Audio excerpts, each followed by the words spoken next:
मुलांच्या डब्यासाठी किंवा नाश्त्यासाठी अजून एक मी तुम्हाला छान अशी रेसिपी सांगणार आहे। तर इथे मी पालक स्वच्छ करून गरम पाण्यामध्ये थोडंसं मीठ घातलं आणि त्याच्यामध्ये 3 ते 4 मिनिटं उकडवून घेतला। आता हा पालक थंड पाण्यात काढून घ्यायचा आहे। थंड झाल्यानंतर मिक्सरमध्ये फिरवून याची बारीक अशी प्युरी करून घ्यायची।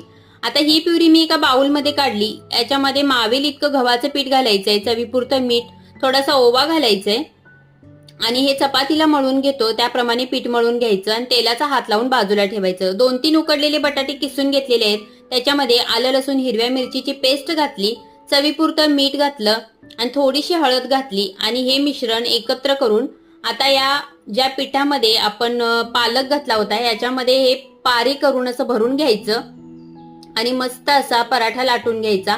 हा पराठा तुम्ही तेल, तूप किंवा बटर लावून मस्त तव्यावर खरपूस होईपर्यंत शेकायचा। मुलांना त्यांच्या आवडत्या चटणी बरोबर, दह्यासोबत किंवा लोणच्यासोबत द्यायचा।